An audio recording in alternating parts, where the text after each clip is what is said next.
একটা পরিস্থিতি তৈরি হয়। আমরা 5 আগস্টের পরবর্তী সময়ে একটা এক্সট্রা কনস্টিটিউশনাল ফ্রেমওয়ার্কের মধ্য দিয়ে আমরা দেশটাকে পরিচালিত হতে দেখেছি। অর্থাৎ এমন একটা পরিস্থিতি ছিল যেখানে আমরা গোটা সংবিধানটাকেই আমরা অস্বীকার করে নেই, আবার সংবিধানের ভিতরে সব কিছুর সমাধানও আমরা খুঁজে পাইনি। এমন অনেকগুলো বিষয় আমাদেরকে সমাধান করতে হয়েছে যার উল্লেখ এই সংবিধানের মধ্যে ছিল না, যেটা আমরা আসলে জনগণের যে সার্বভৌম ক্ষমতা এবং অভিপ্রায় যে প্রকাশ ঘটেছিল 5 আগস্টের মধ্য দিয়ে, তার মধ্য দিয়েই কিন্তু আমাদেরকে সেই সমাধানটা খুঁজতে হয়েছিল। এটা আপনারা জানেন যে যে অন্তর্বর্তীকালীন সরকার গঠিত হয়েছিল, অ্যাটর্নি জেনারেল নিয়োগ হয়েছিল, এই প্রত্যেকটা বিষয় কিন্তু সেই জনগণের যে সার্বভৌম ক্ষমতা এবং অভিপ্রায় সেখান থেকেই কিন্তু সেই ক্ষমতাটা এসেছিল, সেভাবেই কিন্তু সেই জিনিসগুলো পরিচালিত হয়েছিল। এবং আমরা যখন ঐক্যমত্য কমিশনে আমরা বসলাম, আমরা জাতীয় নাগরিক পার্টি এনসিপি বরাবরই আমরা গণপরিষদের কথা আমরা বলে এসেছিলাম, কারণ গণপরিষদের মধ্যে একেবারেই গাঠনিক একটা ক্ষমতা থাকে এবং সেই গাঠনিক ক্ষমতার মধ্য দিয়ে নতুন করে একটা সংবিধান প্রণয়ন করা যায়। সেখানে নতুন করে সংবিধানের মূলনীতিগুলো এবং সংবিধানের যে কাঠামো, সংবিধানের ভিতরকার যে বিষয়গুলো থেকে বেসিক স্ট্রাকচার, সেই বিষয়গুলো সেখানে নির্ধারিত হয়। পরবর্তীতে রাজনৈতিক পরিস্থিতি এবং প্রেক্ষাপটের কারণে ঐক্যমত্য কমিশনে এক ধরনের পরিবেশ তৈরি হলো। আমরা জাতীয় নাগরিক পার্টি এনসিপি আমরা গণপরিষদের কথা জানালাম, অপরদিকে বিএনপির তরফ থেকে সালাউদ্দিন ভাই বর্তমান স্বরাষ্ট্রমন্ত্রী, তিনি তখন সংসদের মধ্যেই সবকিছু সুরাহার কথা তিনি বলছিলেন। তো বিএনপির তরফ থেকে বলা হচ্ছিল সংসদের ভিতরেই সবকিছু সুরাহার কথা, আমরা নাগরিক পার্টির পক্ষ থেকে বলছিলাম গণপরিষদের মধ্যে সবকিছু সুরাহা হওয়ার কথা।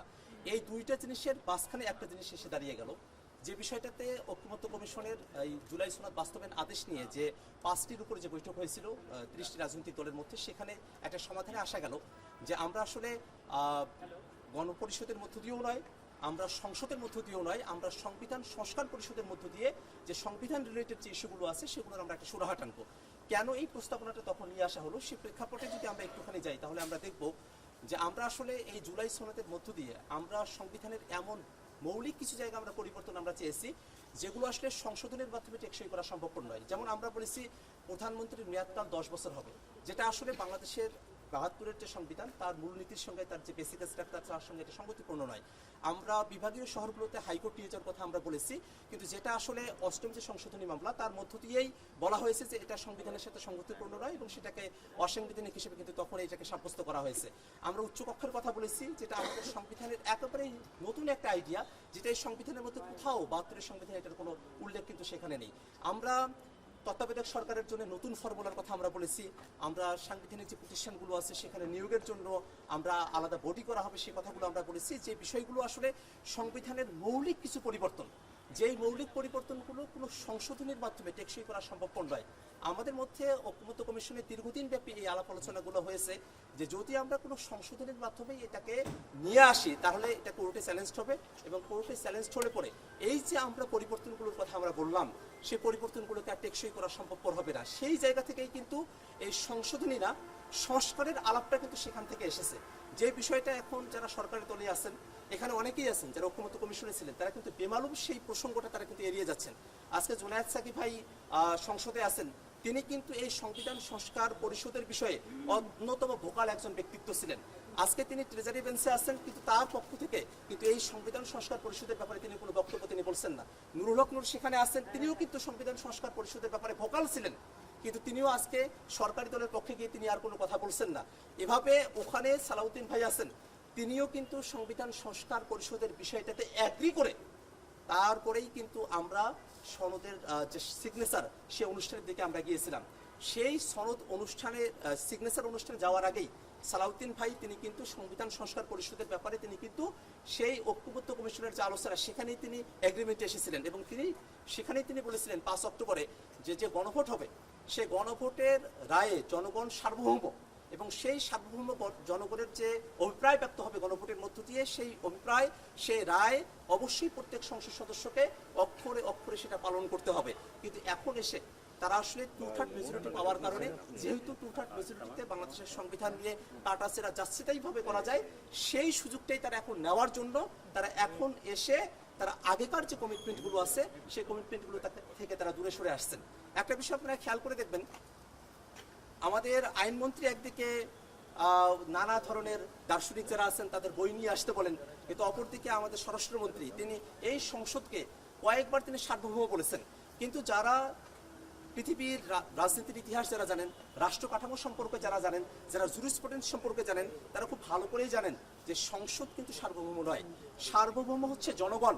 জনগণের সার্বভৌমত্বকে তারা সংসদের মধ্যে কনফাইন করতে চায়। কারণটা হলো জনগণ যে রায়টা দিয়েছে সে রায়টা তারা বাস্তবায়ন করতে চায় না, তারা তাদের মতো করে তাদের রায়টা তারা বাস্তবায়ন করতে চায়।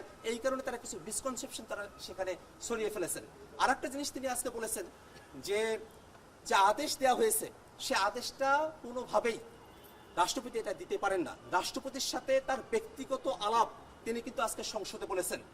রাষ্ট্রপতি রাষ্ট্রের কোনো গোপনীয় বিষয় সম্পর্কে কোথাও কোনো মতামত ব্যক্ত করতে পারেন না, কিন্তু সেই রাষ্ট্রপতি ব্যক্তিগত আলাপচারিতায় সালাউদ্দিন ভাই এখনকার স্বরাষ্ট্রমন্ত্রী তাকে নাকি বলেছেন যে সেই আদেশটা তিনি দিতে পারেন না, তাকে জোর করে সেটা দেওয়ানো হচ্ছে। এই যে রাষ্ট্রপতি যার আমরা পদত্যাগ দাবি করেছিলাম, সেই পদত্যাগ এবং তার অভিশংসন আমরা দাবি করেছি। কেন আমরা দাবি করেছি সেটা আজকে সালাউদ্দিন ভাইয়ের বক্তব্যের মধ্যে আবার পরিষ্কার হয়েছে। কারণ সালাউদ্দিন ভাইয়েরা বিএনপির যারা আছে তারা এই পতিত ফেসিবাদের দোসর সেই রাষ্ট্রপতির সঙ্গে যোগসাজশ করে জুলাইয়ের যে আকাঙ্ক্ষাগুলো আছে সেগুলোকে তারা ভেস্তে দিতে চায়। সে ধরনের প্রমাণ তিনি আজকে এখানেই দিয়েছেন। আর একটা কথা আপনাদের বলে রাখা প্রয়োজন, তিনি আজকে তার বক্তব্যের সময়টাতে বলছিলেন যে আর একটা মুলতবি প্রস্তাবের ব্যাপারে আমরা আলোচনা করব। এরপরেই তিনি কথাটা বলছেন যে না, একজন বেসরকারি সদস্য এই মুলতবি প্রস্তাবটা নিয়ে এসেছেন। এখান থেকেও কিন্তু একটা জিনিস আমরা খুব ভালোভাবেই আমরা কিন্তু এটার একটা ইঙ্গিত পাই যে আসলে যেই মুলতবি প্রস্তাব একজন বেসরকারি সদস্যকে দিয়ে করানো হয়েছে, এটা সালাউদ্দিন ভাইরা বিএনপি ট্রেজারি বেঞ্চ থেকে যারা মন্ত্রীরা আছেন তারা যোগসাজশ করে একজন বেসরকারি সদস্যকে দিয়ে একটা মুলতবি প্রস্তাব তারা নিয়ে এসেছেন। এই ধরনের একটা পরিবেশের মধ্য দিয়ে কিন্তু এখনকার যে সংসদের কার্যক্রম সেটা কিন্তু পরিচালিত হচ্ছে। একটা জিনিস মনে রাখা প্রয়োজন, ব্যাপারটা হলো ৭১ পরবর্তী সময়ে উনি আজকে লস কন্টিনিউয়েন্সি অর্ডারের কথা তিনি বলেছেন। সেটার প্রসঙ্গ ধরে তিনি বলেছেন যে বাংলাদেশে ৭৩ সালে সংসদ কার্যকর হওয়ার পর থেকে, অধিবেশন বসার পর থেকে ৭ এপ্রিলের পর থেকে আর কোনো অর্ডার জারি করা যায় না, এটার কোনো এখতিয়ার রাষ্ট্রপতির নাই। এই ধরনের একটা কথা তিনি এখানে বলেছেন যে সংবিধানের কোথায় থেকে এই আদেশের বৈধতা নিয়ে আসা হলো সে প্রশ্নটা তারা করেছেন। কিন্তু একটা বিষয়, তারা এই গোটা আদেশটা তারা করেছেন, কিন্তু এই আদেশের মধ্যে স্পষ্ট করে বলা আছে সেখানে কোনো সংবিধানের রেফারেন্সও দেওয়া হয় নাই, সেখানে কোনো আইনের রেফারেন্সও দেওয়া হয় নাই। সেখানে স্পষ্টভাবে বলা হয়েছে জনগণের সার্বভৌম ক্ষমতা এবং অভিপ্রায়ের প্রকাশ হিসেবে এই আদেশটা জারি করা হয়েছে। যেই আদেশ জনগণের সার্বভৌম ক্ষমতার অভিপ্রায় হিসেবে জারি করা হয়েছে, সেই আদেশটাকে সংবিধানের মধ্যে ঢুকিয়ে ফেলা, সংবিধানের মধ্য থেকে তার বৈধতা খুঁজতে যাওয়া, এটা কোন ধরনের, এইটা দার্শনিকদের বই পড়ার চিন্তার ফসল, সেই ব্যাপারটাতে আমাদের একটা প্রশ্নের জায়গা রয়েছে।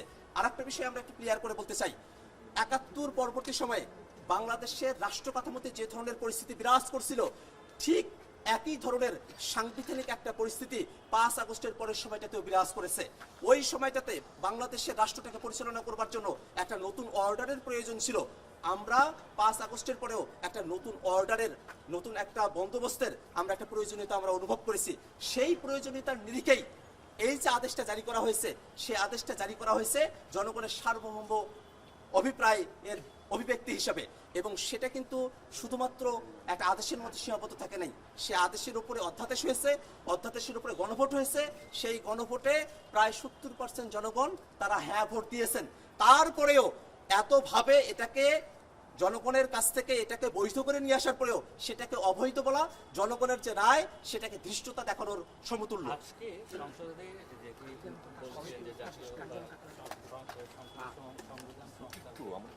বিশেষ করে বিরোধী দলীয় জোট, তারা কি এটার সঙ্গে একমত নেবেন বা আপনারা আসলে কি ভাবছেন ইতিহাস কারণ সেখানে কিন্তু তারা আবার বলেছেন, আমিরও বললেন যে একটা মিসলিড করা হয়েছে তার পক্ষ থেকে। এই বিষয়টা একটু ক্লিয়ার বলে একমত।